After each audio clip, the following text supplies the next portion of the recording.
Hello, everyone, and welcome to the UDOS podcast. This is the podcast where we talk about things that you may not know enough about. So, in the previous episode, which is episode number 9, we talked about Bolsonaro and how Bolsonaro is an extremely polarizing figure and what are the harms that he has caused while running as president.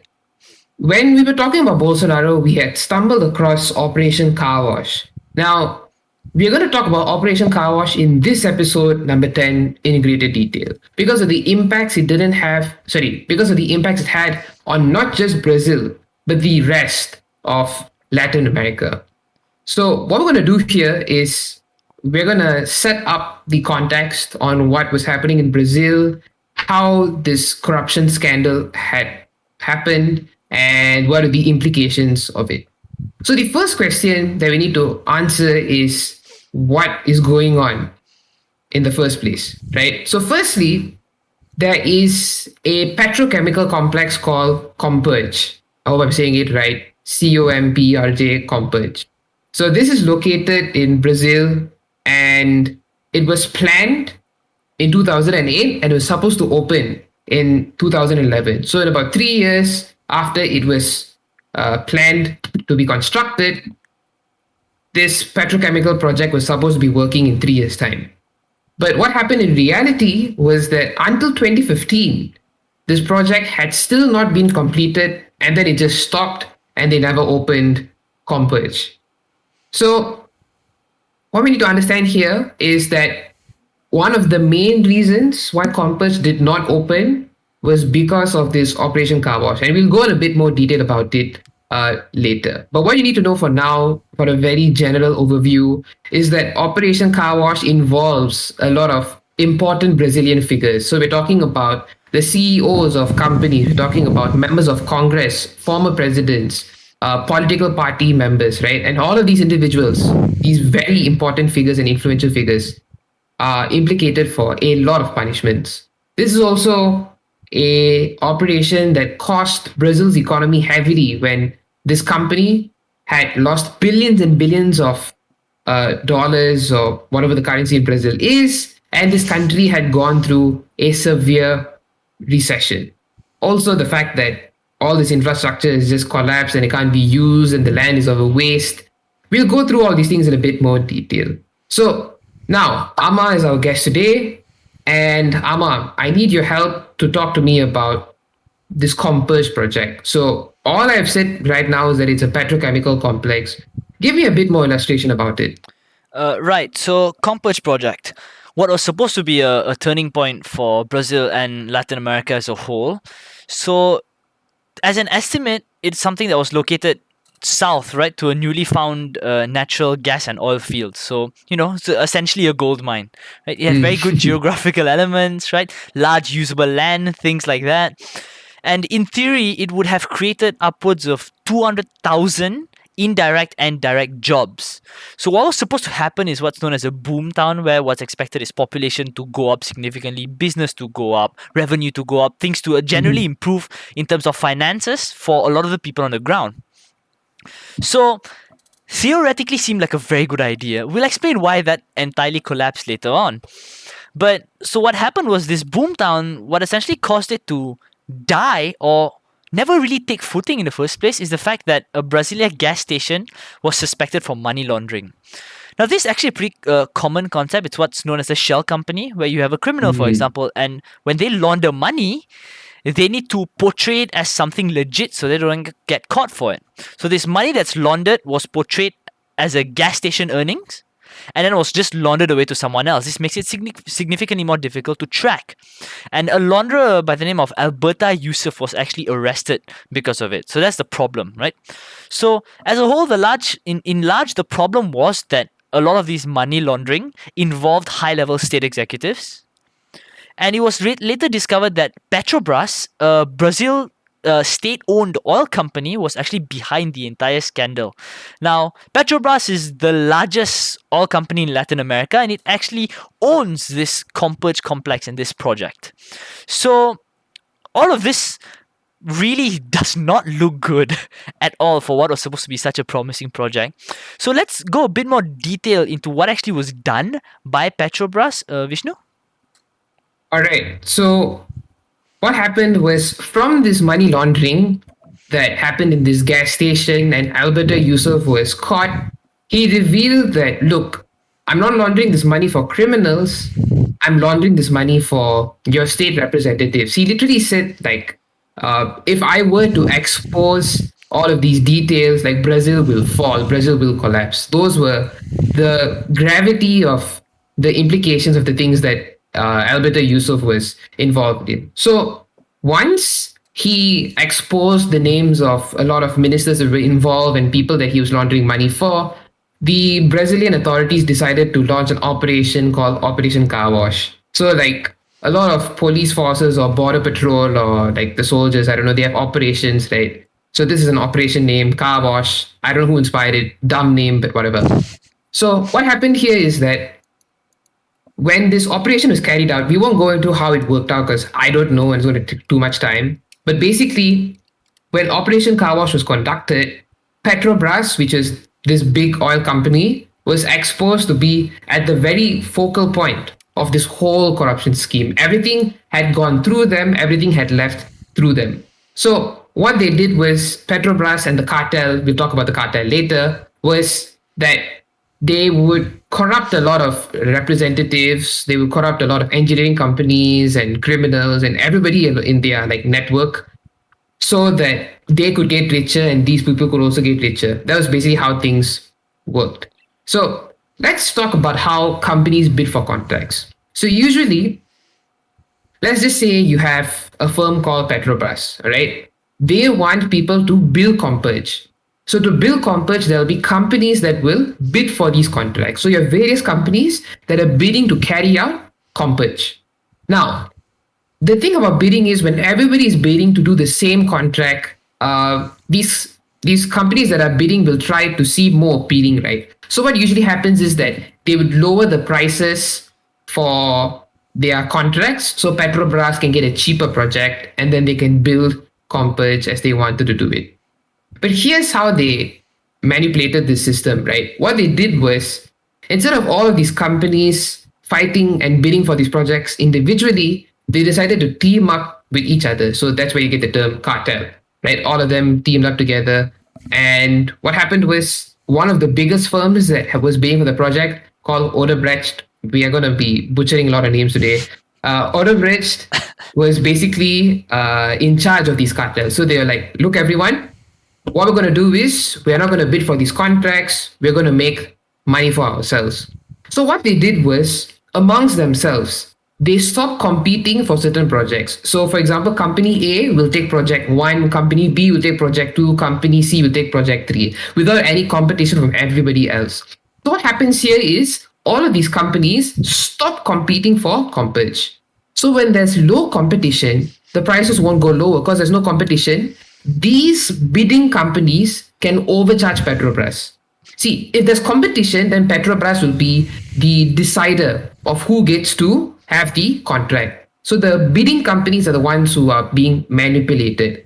But now, Petrobras has to follow the demands of the bidding company because there's only one bidding company. So now Petrobras will get like overcharged, like maybe 2 times, 3 times, or 4 times the amount that they would pay for a normal project.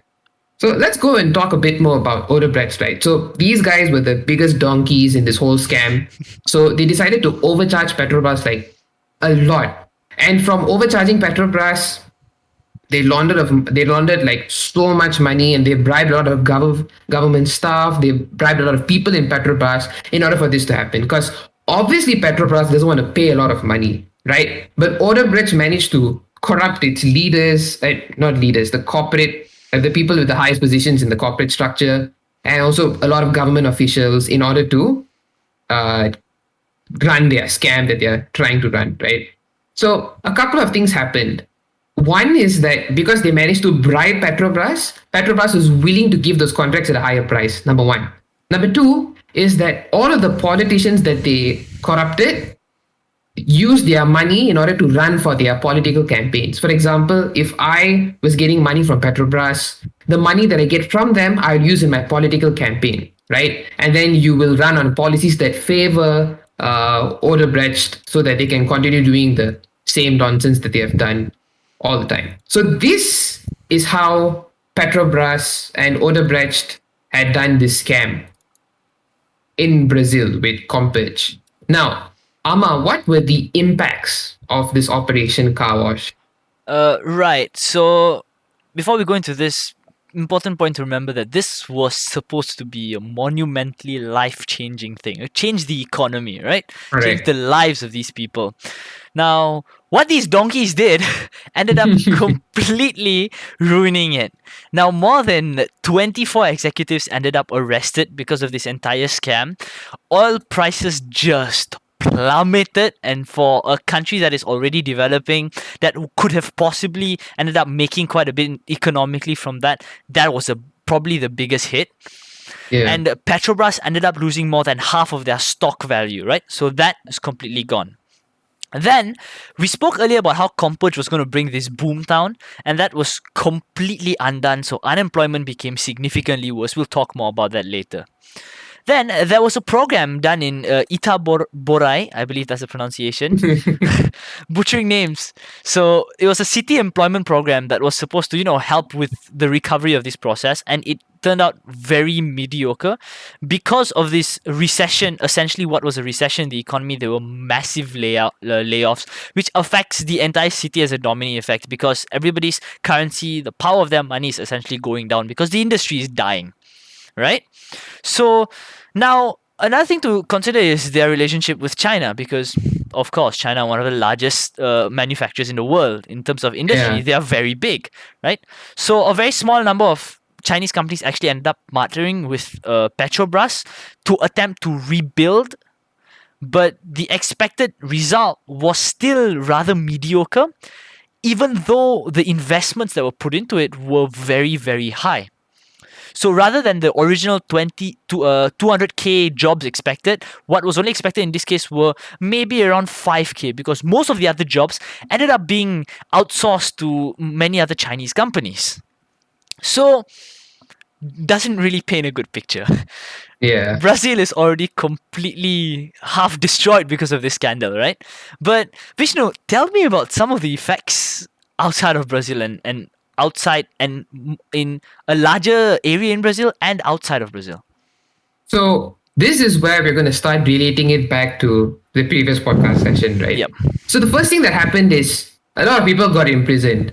Rich people got imprisoned, politicians got imprisoned, corporate executives got imprisoned, right? Prison was getting filled. The next thing was that all of these projects that involved Odebrecht and Petrobras were immediately stopped. So that means like other projects that were being constructed, they also had to just halt in order to carry out this investigation for Operation Carwash to carry out this investigation, right? So it's much bigger projects than you think. For example, in Brazil, they were going to have a nuclear power plant that got stopped. There's supposed to be an irrigation project in Peru that was also stopped. A river dredging project. Let's hold on a second. So river dredging project is basically wherever like the rivers flow, sand will like deposit at the bottom of like downhill. Sand will deposit downhill. So river dredging project is supposed to like remove that sand so like water flows smoothly. Go look it up on Google. So there was this river dredging project in Colombia. This was also stopped. So all of this involved like bribing presidents or bribing corporate executives again. Now, let's just take a step back. Oh, there's one more country, Venezuela, the most collapsed Latin American country, right? They had like 23 projects. That just says everything you need to know about Venezuela. Yeah. So here's the thing. I think everybody is pretty clear with the fact that a lot of Latin American countries are developing states or they have a struggling economy. They are mostly developing countries. So these projects were very, very significant, especially that it didn't just affect Brazil, but it affected the whole South American continent, right? All of these people who do not want to live it like a life of crime and join gangs, this was their way out to get a job and like get a sustainable income. But now even that option is completely shut down. Right. So here's the thing. Yeah, Amma, go ahead. Right. So it gets even worse in the sense that if you were to put into perspective or to paint a picture of this, right? 2011 alone, 11 projects stalled. And then in 2016, the total went up to 16, involving the entirety of Latin America, right? And it astounds me that these large-scale projects that are more than likely to change people's lives were just ended because of some donkey doing a scam. I'm going to use that for the rest of this podcast.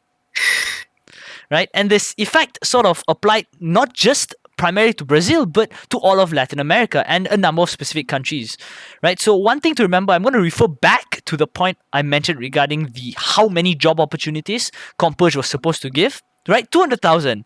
What ended up happening was that more than 500,000 jobs were lost. So the entire idea of solving unemployment didn't happen. It became much worse, completely backfired, right? So this leads to sort of the debate around Operation Carwash as a whole, right? Because it had the very good advantage of uncovering systemic corruption, political corruption. But one of the disadvantages it sort of brought was that it sort of threatened democracy in this particular country, right? Let me paint a picture for you, right? Say you're in a party and you're an honest politician, if those even exist. But then someone in your party ends up being part of this. They took a bribe or they're laundering money or whatever. And because of that, your entire party is now under suspicion. Everything comes to a halt. So it's not just the person who's guilty that people lose faith in, is everybody involved, right? So political transparency basically disappears, and that state accountability too. So now everybody is a suspect. And it is this entire system that sort of led to the rise of populism, which we talked about in the previous podcast, right? And weaponizing people's vulnerabilities to receive or achieve your own agenda, right? It is astounding to me to see how something that was so good became this monumentally bad. What do you think about this, Vishnu? So here's the thing. I think I want to go back to the point of like a politician, right? Like let's just say Ama was involved in the corruption, but I wasn't involved in the corruption. But we're both in the same party, the UDOS party. And what happens is I lose all my credibility because of Ama's involvement. And what happened was it's harder for me to win the elections for people who genuinely vote for my causes. Yeah. So what happened at the end of the day was when the elections happened where like Operation Carwash was a thing, Lula's party, President Lula, we're going to talk about him again, or we have mentioned him before. His party collapsed, and then Bolsonaro's party like just gained so much support. Traction. And here's the thing about Bolsonaro. We mentioned this last podcast. I'm going to mention it again. Is Bolsonaro preyed on everybody's vulnerabilities about corruption, and he wanted to show that I am your savior. I'm going to get rid of corruption as well. And ironically, Bolsonaro as well is involved in the corruption that also relates back to Carwash. So we're seeing a funny cycle where like Lula is coming back and he's also going to challenge Bolsonaro for like the upcoming elections to win it back. So what we're looking here is it's a very funny and sad cycle that the Brazilian people are just being like washed in. Yeah. Yeah. Yeah, it's really sad to see it happening. It makes sense to try and challenge corruption in some sort of way, which is where Operation Carwash really came about. But then the debate comes about is it really worth it, because it ended up collapsing an entire structure that existed to some extent anyway, try and help people. So I think that's where a lot of debate happened. Now, I think to point out, it's probably important to remember that the numbers that we've stated here might have changed because our reference was actually about 2 years old. So for all we know, it could have gotten, more than likely, it became significantly worse because of COVID, which we talked about in the previous podcast. Yeah, so not exactly looking good. So we just got to hope the best for Latin America. The economy is like crap. Politically, it's just bad. It's shambles. So we just got to hope the best for Brazil and see how they fare. Absolutely. And there you have it. So that was the podcast session where we talked about Operation Carwash. Huge shout out to Vox. Link is in the description. Their video also talks about it. We reference a lot of stuff there. If you like this video, please give it a thumbs up. If you didn't like it, click the like button twice. Put any comments down below. Subscribe. Follow the rest of our socials. And we'll see you next time. Goodbye. Ciao.